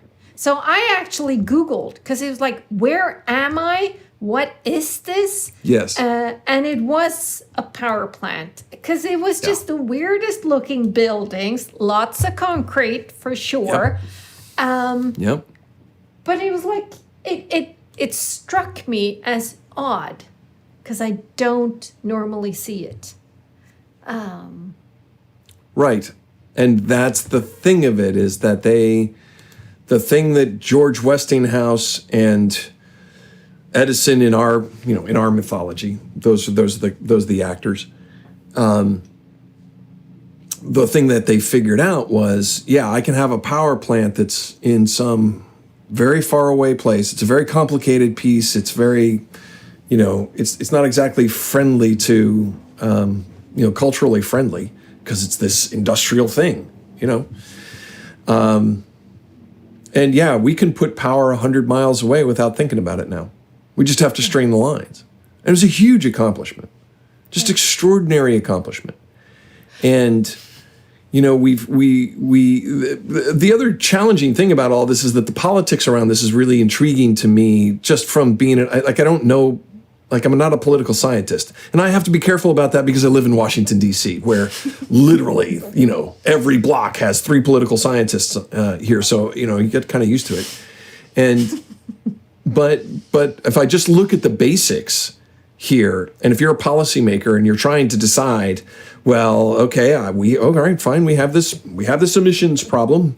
Okay, let's take a look at the whole pie. Okay, we've got agriculture sector, we've got transportation sector, we've got the facilities sector and the industrial sector. And then you look at the number of decision makers in each one of those sections of the pie, and you look at transportation and you see things like the number of people who make decisions about the efficiency of vehicles is numbered in the thousands. So I'm talking about leaders of companies. I'm talking about the engineers who work for those leaders. You count all them up from Fiat and Volvo and Ford and, all those companies, and it's measured in the thousands. You look at the number of buildings in the United States, it's 120 single-family homes and 18 million other types of buildings. That's 140 million buildings. The ownership ratio is somewhere like, 1 building for 0.9 or something like that, because all of us who own our own homes skew the whole thing that way. Well, we're measuring decision makers in the millions, in the tens of millions, almost the hundreds of millions now. Yeah. And if you're a politician, you'll take on the easier one where it's just a few thousand people. Yeah. It's the same way with utilities, because it's only a few thousand people who are making those decisions. Easier to regulate, easier to target, easier to talk to and figure out a solution. Easier to lobby. Easier to lobby. Right. Yeah. So politically, back to beliefs and decision making, that's how this goes. And you and I live in our homes, and all we care about is, is the light on. or more importantly, is the heat on or the air conditioning, depending on the condition here in the Mid-Atlantic. No air conditioning here. So your daily temps during June, July, August, your summer months. Is seldom above 30. Right. I don't know, 22, 25 normally. Right. And so air conditioning becomes critical for life at around 30, 31, 32, something like that. And that's wet heat. You can go higher if you're dry heat, but that's about the limit of what you can expose people to on a regular basis.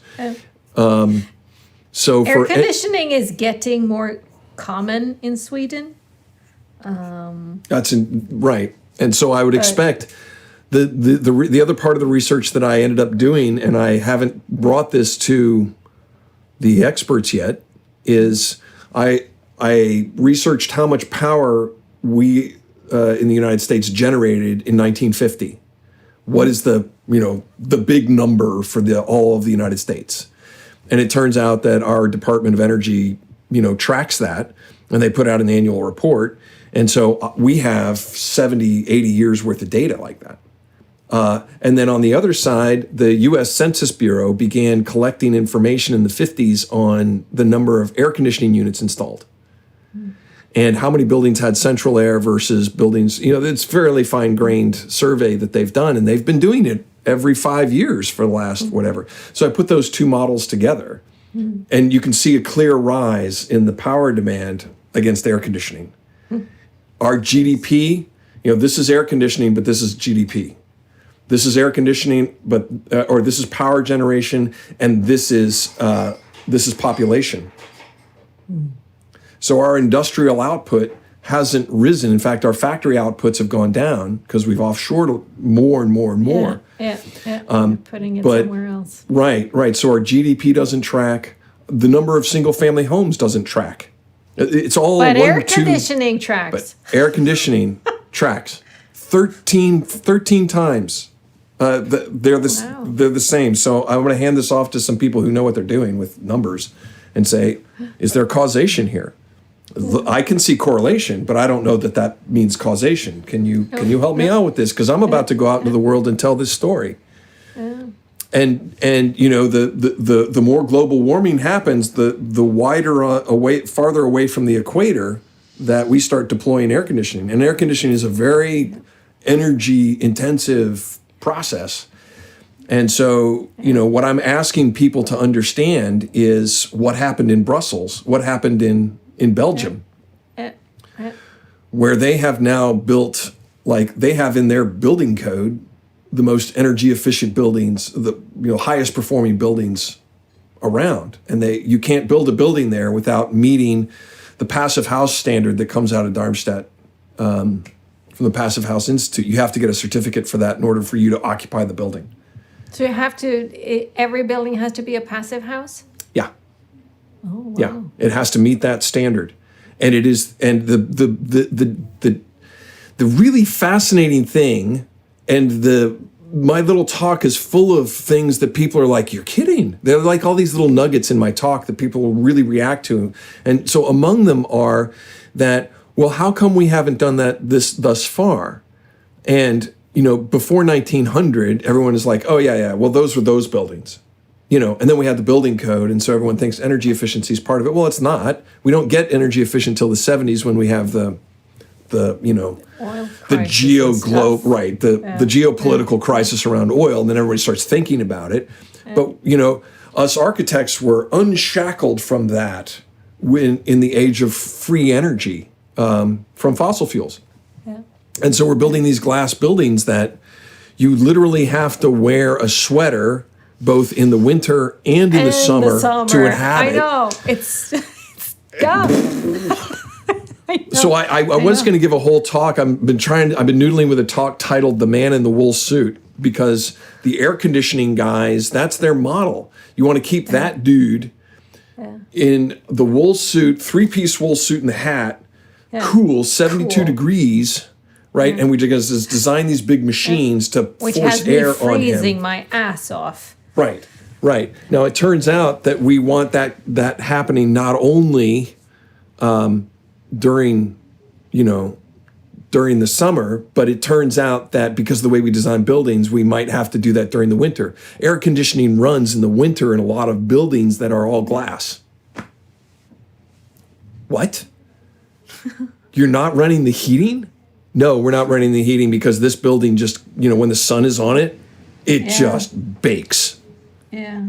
It's Dumb. 1 degrees. It's 5 degrees outside. People are putting on their parkas to go outside. Yeah. And you're running the air conditioning? Yeah. Okay, let's rethink this. And that's where we are. And so one of the things that comes out of this is that us architects have never had the tools that's backed by the building science that says, okay, this is the way that you can shield, this is the way you can orient, this is the way that you can assemble the components so that any heating and cooling you put in the building, you keep in the building. Mm-hmm. Plus, before you put in the heating and cooling, each one of us is a 100-watt light bulb. That's how much heat we generate. So you can use that to your advantage. It also turns out we're these highly adaptive sensory machines that can regulate our body temperature in a variety of ways. And you should expand that conversation about what's possible. Mm-hmm. So once we take that into account, then we can start using technologies we've had for 30 years and rearrange them slightly differently. So it's the same building wrap that you see everywhere, you just do it a little better. And is it more expensive? Do we spend more time in the envelope during construction cycle? Yes, we will spend more money there, but you know what we get to do? Is we get to not have those big machines anymore. That's a good one. Because the heating and cooling that I put in there stays in there. It doesn't bleed out through the windows, or doesn't bleed out through the cracks, or doesn't bleed out through the inefficient wall. And so now I have a much, much smaller machine to put in place. And so this is so interesting, Frank, because I have a belief, right? I live in a house from 1928. Yep. Yeah. So this house is not energy efficient. Mm-hmm. It bleeds. Yep. For sure. Yep. I have my kitchen window is original, and it's been in a spa in Ystad, getting renovated when we did the kitchen renovations. So I have what I call summer windows. So the inside there's one glass, and then I can take the inside one off. So I do that in the summer. Yep, we call them storm windows in the States. So from the inside is this though. Yep. So I do that, and I have all of the little ventilation hatches are like they're open. Yep. Because it's streaming. I think here's a belief. I believe this is good for me. It's good for me to live in this house because it flows. Mm-hmm. Air flows in and out. I do not want my house to be warmer than 20 degrees Celsius. Right. So I would say 95% of everybody else in Sweden says, give me 22, 23 any day of the week. And I'm going, no, that's why I'm sitting in a wool thingy and these thingies, right? Yep. Yep. Dress according to the weather. Dress according to the weather inside. And in the wintertime, especially if it's been cold and windy, temperature can really drop in here. And then I turn on my little stove and fire up the wood and get some heat going, And we installed what we call bergvärme, so mountain heat. There's a hole drilled in my front. Yeah. A lawn, like, I don't know, 100, 200 meters down. Yeah. And they Geothermal, yeah. Yep. So I have that. And so I'm like, is passive houses good? Is it good if and I think one of my fears about it is a lot of the stuff that we use to build, the contents, the ingredients of the wood, of the walls, of the paint, of the electric cables, of oozing whatever into the air. It's like, and then it stays, and I go, oh no, I want to stay in this leaky house from 1928. So let's unpack those things a little bit. Please. Because there's a question in there, yeah?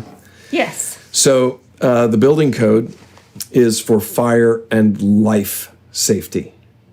And the topic of materials that emit volatile organics is covered under the life safety section, and it's heavily regulated. Mm-hmm. Now, the enforcement of those regulations falls on your local building officials. Right? But it also moves into your marketplace, and it also moves into the designers who are licensed, because that's my liability. You come up sick in one of my design buildings, then you get to have your insurance company gets to talk to me. Right? And so there's a regulatory relationship, there is a jurisprudence, civil law relationship that's available in most countries in the world. Now, there's variations to that, and so the first thing I do if I set up shop where you are is that I would hang out with other architects for some years to understand the landscape and understand how that works, so that I could practice in a way that matches my ethics. And hopefully the providers, people who provide the materials who come along, are also practicing the same thing.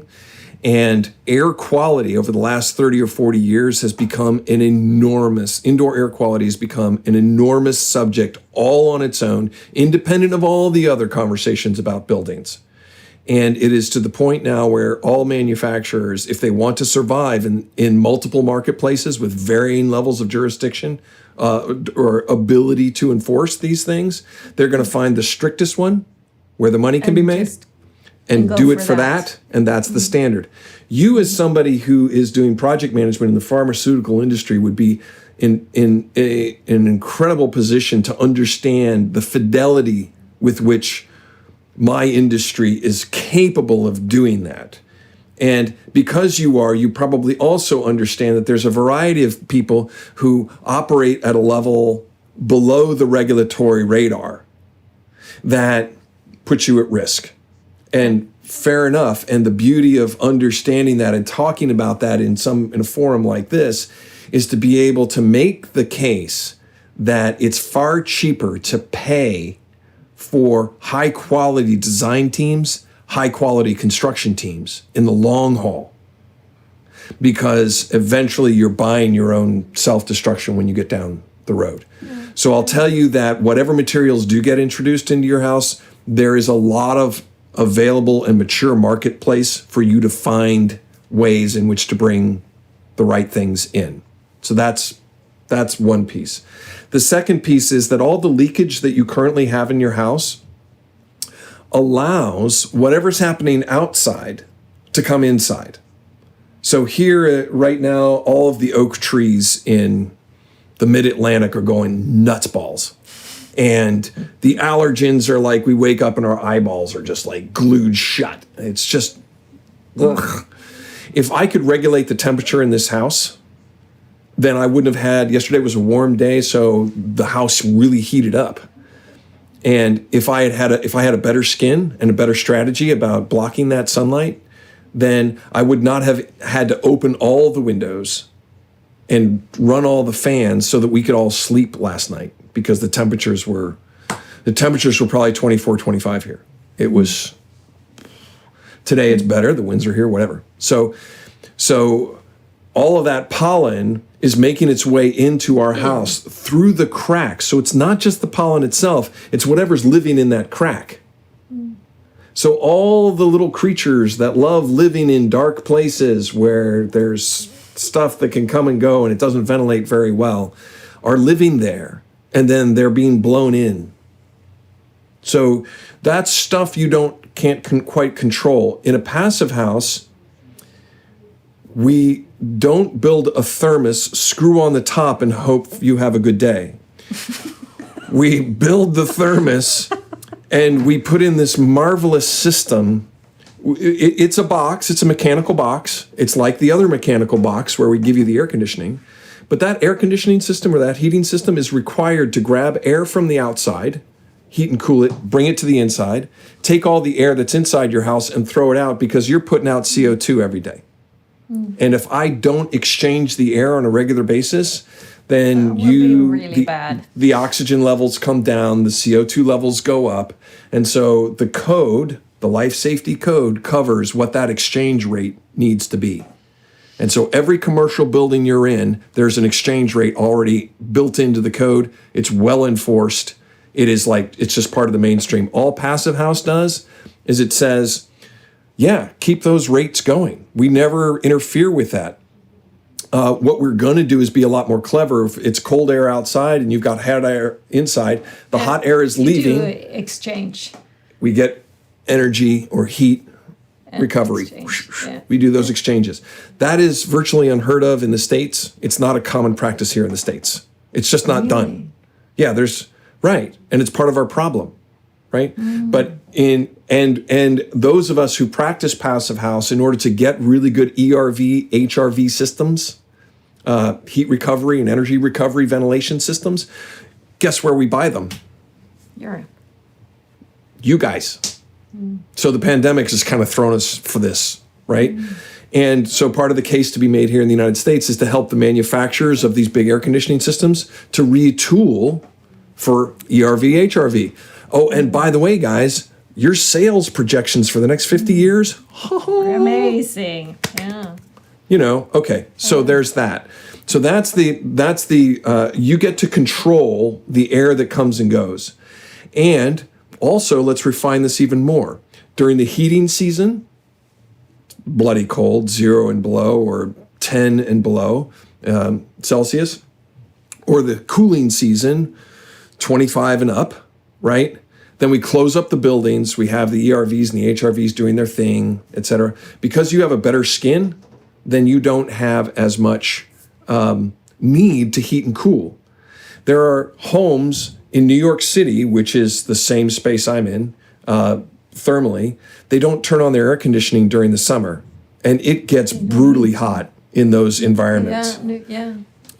Because the skin is built better, right? So we've got that going.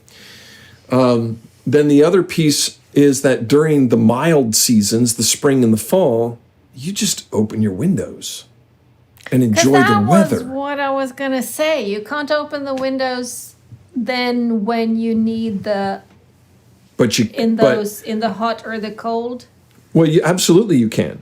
It's just that when you open the windows to the outside, you lose your efficiencies. You turn your machines off, and if it's really bloody hot, then it's really bloody hot inside your house as well as outside. And fair enough. When it's really bloody hot, I turn down the blinds and I close all of my windows and doors and keep the sun out. That is the strategy. That is the strategy. And so so you start seeing a lot of buildings where the western sun, because that's the intense one, from 2 o'clock in the afternoon till it sets, that's the one you want to block. And so you start seeing these vertical dividers, in some windows, or horizontal dividers that are blocking that high sun during the summers. But during the winters, it comes in.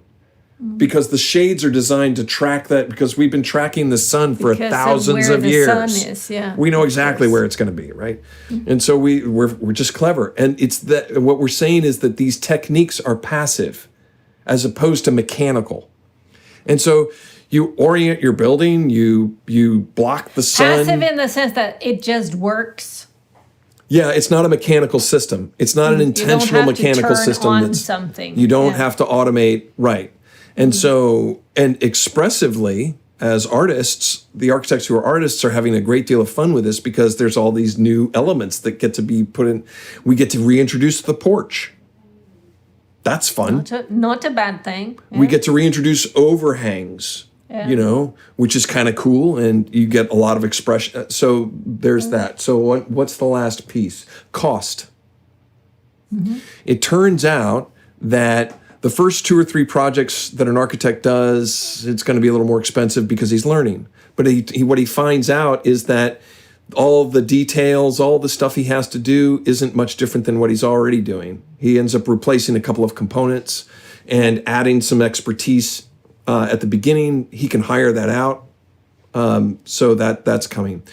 And then the other expense is on the constructor side. The first time a builder does this, first few times they do it, they've got to but then they learn.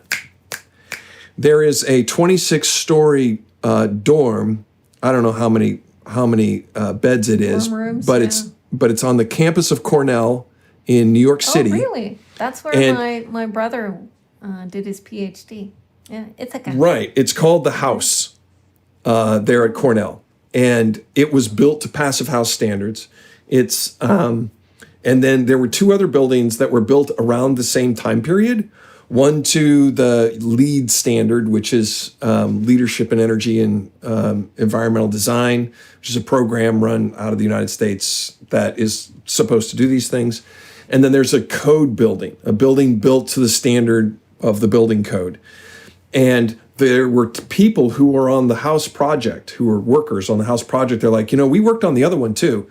And this one feels better to be working on because the way we're doing details, like we're doing the details the way we wanted to do them in the first place, but we kept being chased away because efficiency, right?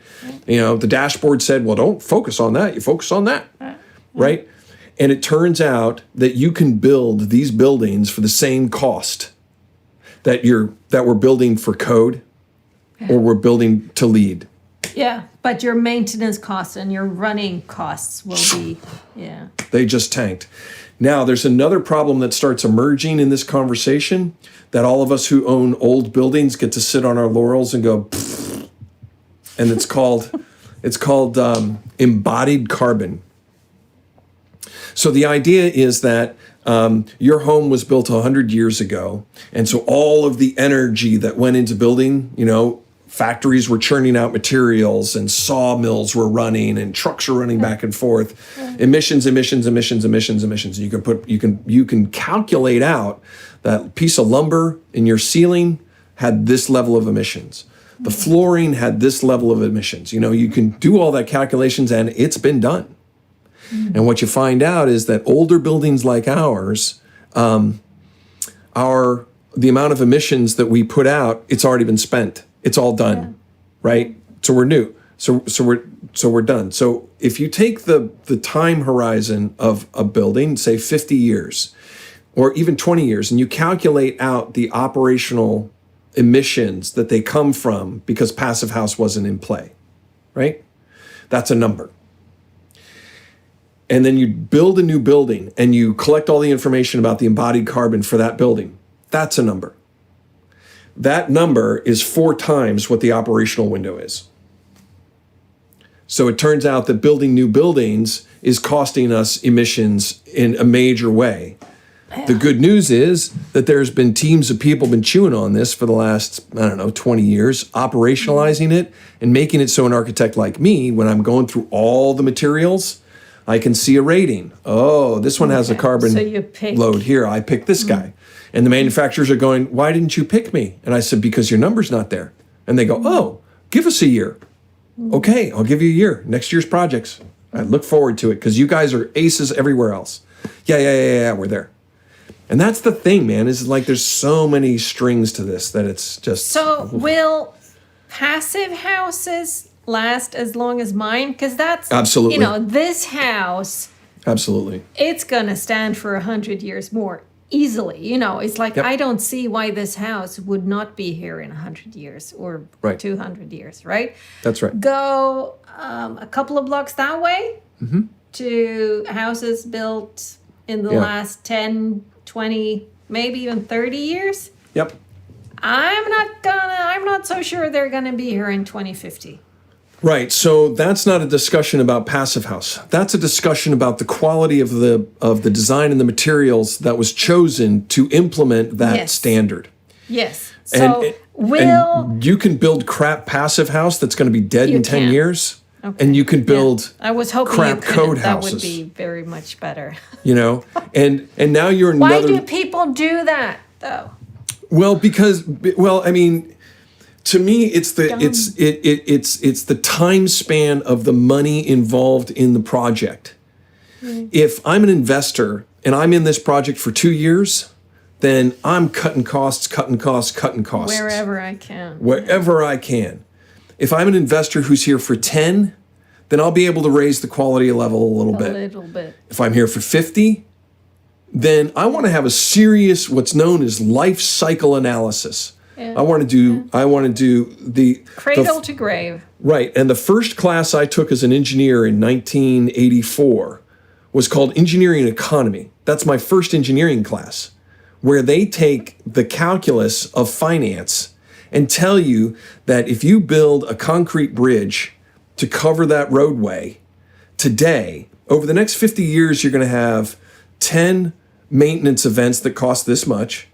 You're going to have 4 replacement events of major sections that is going to cost this much. And in 50 years, this is going to be your fix. And so that becomes predictable because it's sitting in the same context as all the other reliability that happens in engineering that we come to expect from it. And so it's the same way with if you want to solve the crap building problem, you have to solve the long-range money problem. You have to go to slow capital. You can't use fast capital for facilities ethically. The temptations are wrong. The incentives are wrong. Yeah. And that's an important problem that do as you're able. My thing about do as you're able is the title of that piece, and one of the pieces that's in there is that if you're an investor that invests in companies that do real estate, there's a great story that came from a guy who's one of the decision makers at the Anglican Pension Fund out of England. And he was on a Bloomberg Energy Summit thing just as I was doing the story skills thing. I watched him talk, and he's like, "Yeah, when we go to a company that we're going to invest in, and what we've decided is that the conversation was about should we divest from companies that are clearly, that are associated with fossil fuels, and there's this debate because if you divest, then they're just going to find investors who aren't interested in these things. But if you stay involved, you might have a chance to be at the table." And so they were talking about that dynamics and how much influence as investors they really have at those decisions, right? But one of the things they were saying was that we may not be able to convince certain firms to divest from, change fossil fuels, but what we can do is we can demand that their facilities plants, that their plant portfolio does meet a certain standard, and here's a checklist. Oh, look at that. It's derived from Passive House. Where are your certificates? Oh, you'll have them in 5 years? Great. Let's see the roadmap. A, B, C, D. This plant's going to be renovated at this point. This one's going to be renovated at that one's really tough. We don't know if we can do it. And then now they're in a conversation. Now they're in a dialogue about what's possible. Now you may not need or want to renovate that building, that beautiful building you're in, for 20 years. But something may happen in the next 4 or 5 that will make you decide it's time to replace the roof, or it's time to replace the windows, or whatever. And you may decide in the span of that to open up the scope of work a little bit to maybe consider some of these things. Mm-hmm. So, buildings are one building at a time. All this stuff has happened because we did one building at a time, and that's how we're going to have to get out of it. Yeah, and it's like just kind of bringing it down to this place. So my kitchen, we renovated the kitchen 10 years ago. Mm-hmm. It was the crappiest kitchen you could ever imagine. It was far from the original. It was like pieced together by, here's this little thing from IKEA and here's this little thing, and really just crappy. And it was like, well, I don't want the crappy stuff. I want the real good stuff. So it is, it's solid wood. It was built at a small kitchen maker thing. It was put in place, piece by piece. And then it's been painted with linseed oil paint. Oh. You know, I mean, you know. Oh, the good stuff. The good stuff, yeah. Because that's what I mean, you know, it's the good stuff. Yep. And in 2016, when we and my ex-husband separated, it was like, I don't want to leave my kitchen.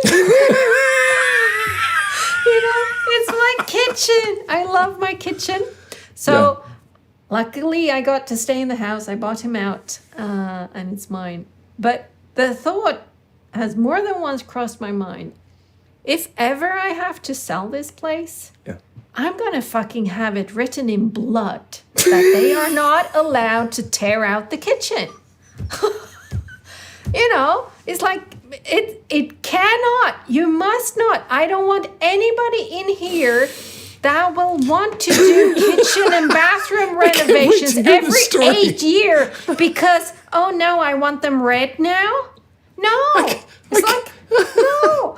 I cannot wait to hear the story of like 10, 15 years and now you move, because the other part of the story I'm going to hear is, I had the movers pack it. They're going to have to put in their own damn kitchen. That might be. That's a good point. But you're right. That might be the one. Right. But and again, we're back to like we're back to beliefs too, because the other piece of this, all of this is that it's like, what do we make of place? How do we make places? Yes. You know, and part of the way we make places is in the way in which we engage their modification. I mean, that's like the next level. You know, and so when you put in a kitchen, you're now attached to that place in a different way. You have a different relationship with it, right? Totally. Yeah. And now, I mean, we bought this house because the kitchen window was original. That's awesome. That's awesome. So with the passive house, what a fun challenge for passive house would be is that winter window you put in place. You know, that we make a winter window for that is like, oh, that's so good. It fits with everything that's going on and it doesn't leak. You know? So I'm actually, sometime when I'm rich and famous, I'm glad to help you get there, by the way. Good. I'm counting on it. I want to replace the shittier windows that have been put in place in the other places in this house, and I want them to be old, new ones. I mean, you know, old looking. I want them to be the style of the kitchen window. I want them to be the good wood, the one that, you know, stays there. You know, yes, you have to paint and stuff. Don't give me any 20 years, you don't have to do any maintenance. Yeah, but then you have to replace the fucker, right? I don't want that. Well, and you know, the window, of all the industries that I deal with, the window and door industry is fascinating because the segmentation of offerings is so fine-grained that there's a window for you, you know? There's a passive house window for you. For me, yeah. You know, particularly in Europe. When the time has come, I'm going to come calling. I'm just right. You're because have to help me say, who do I ask? What do I ask? Yeah. Right? Window replacement is a typical time. If you can do it at the same time you do siding, whatever. What's the exterior of the building? Puts. It's concrete. Okay, so it might be a plaster or it might be a stucco. What we call stucco. It is plaster, but it's textured, it's textured. Yeah. It's hand done. Yep. It is of the. That's I think perfect. It's calc. What do you call that? So chalk. I think Yeah. It's 1928. So I think they have kept. Was not it the original? But are the bones of the building, are the walls made of wood or are they made of block? Block, I think. Yeah. Or rather stones. At least downstairs in the basement where there's some raw walls, it's like stones and. So your building is a classic candidate for retrofitting the insulation on the outside in a way that doesn't mess with your style and doesn't mess with your sense of, this is a solid. I'm suspicious about that one. Absolutely, you should be because there's a risky, lovely house. Yep. 2-3 houses down, also built in the 1920s. They put extra insulation on the outside, and now all of a sudden the windows are this far in. Right. And so the house looks totally messed. It's like looks fucked up. So managing all of that, that's a conversation where an installer, a guy who, or a company that specializes in installing insulation, right, comes and says, no, it's all going to be fine. Boom. An integrator, which is what you are by profession, and an architect who's an integrator for buildings will ask you the question, where do you want your windows in relation to the exterior surface? And you'll say, oh, that's got to be flush. Yes. And we'll say, it's got to be the way that they're supposed to be, the way that it's built. There's a belief. There's a belief. Yeah. Because it's aesthetic. That's exactly right. And that's the thing. And that to me is the number one question that people get to when they're running out of reasons why they shouldn't do this. It's the last question. To which, in my little presentation, I'm hoping that I haven't done it yet, that I can start collecting examples of buildings from around the world of different kinds and different varieties, but I don't know what my audience is going to react to yet, so I don't know how I'm going to do that. But the point being that as architects, it's fair for you to expect from us to have a lot of those kinds of tricks up our sleeves, to be able to present the building in a way that you look at and go, oh God, that looks good. Yeah, precisely. And that's really the kind of thing that's at stake here around. Yeah. Because that's the thing you end up living with for forever. Yeah, and those are the things that, when you're sitting there and you're entertaining somebody and you're staring at the window detail going, God, I hope they don't notice. Or, man, I'm furious about the way that worked out. It's just, that's the kind of thing. I don't want that. Yeah. And so what I can say is that it's entirely possible and it's entirely reasonable to ask of it. Now, on the ground, as a practical matter, making it happen, that's a project manager's, bane of their existence. And if we could systematize this, which is where I live architecturally, I'm the guy that people come to and says, well, how do I systematize this? I'm like, well, I'm glad you asked. And I make things so that we can just knock them out. And that's the pitch that I'm trying to make to a lot of people is, I don't want to do one passive house for you. I don't want to do one of your buildings. I want to do all of your buildings. I want to do 250 projects this year at a time because we do this. Plus, that's the scale of the problem. We need to be lumping along at that. So if I really want to tackle this problem, it's not just that I do some buildings. It's that every single architect I can find in the directory is doing these buildings. Will do it. Yeah. And then it gets so easy to do and it's so routine that by the time you are ready, then there's a whole ecosystem there of people who are like, oh yeah.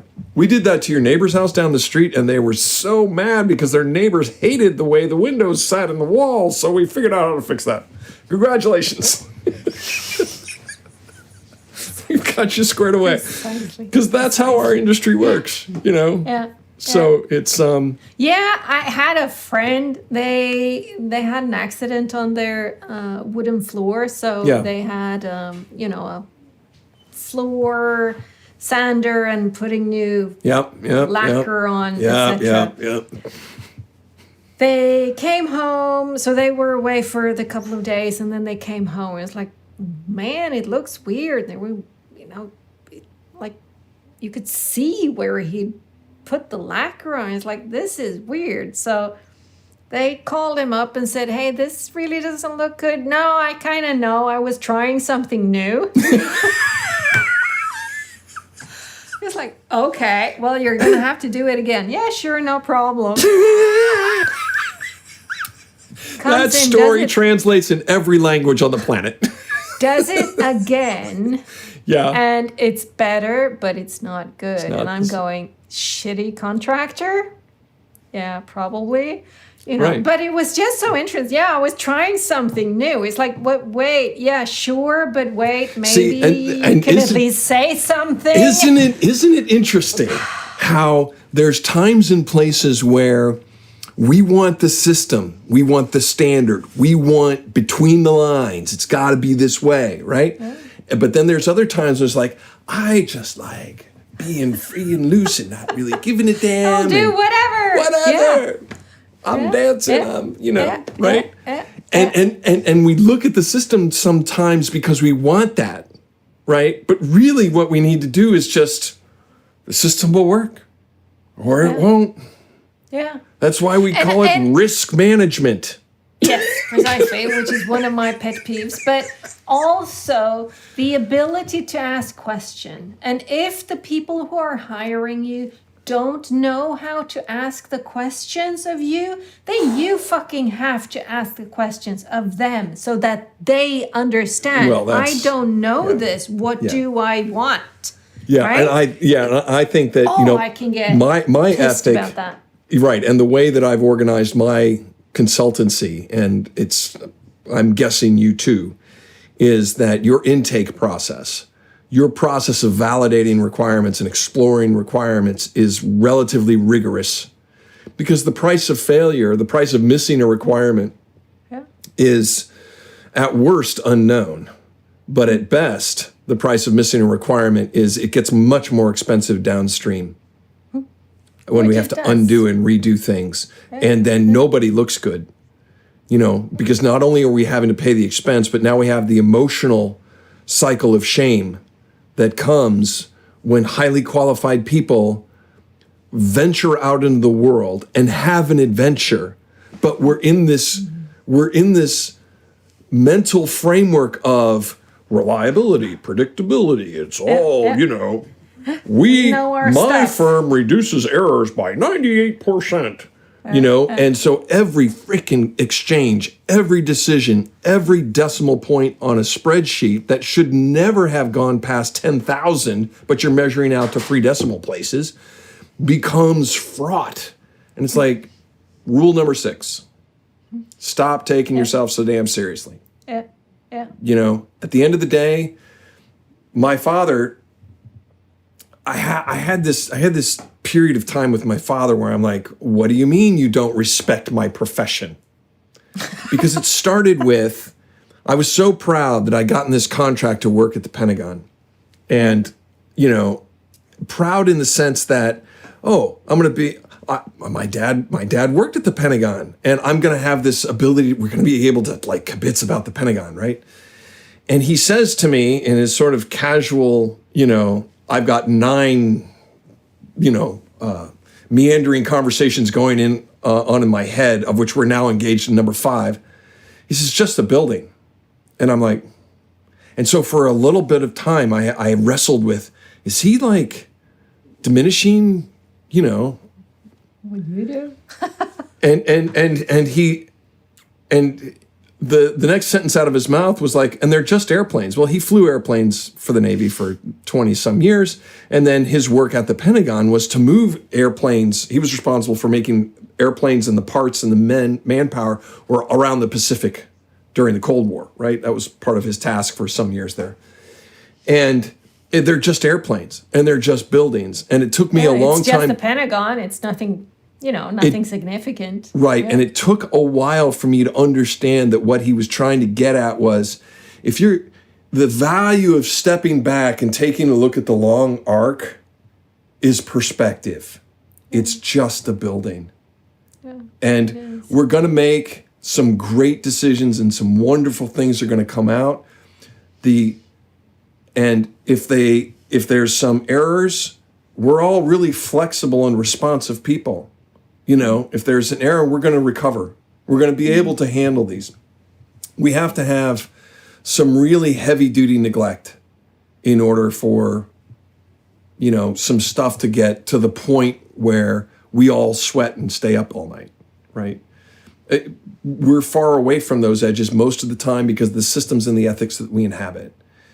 And then the other side of that is that is that you have to have some real intention to screw things up, some real intention to hurt people for the systems to fall apart rather spectacularly. And arguably, that's the thing that we've been fighting here in the States with the political leadership for a number of years, is because we're not confident there isn't an intention behind that.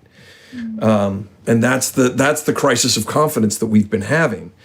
But for me, day in, day out, for me to make sure that, when I embark on this 500,000 square foot, this monstrous building project that's going to cost 50 million US to make happen, that every single meeting we're in, everybody's laughing.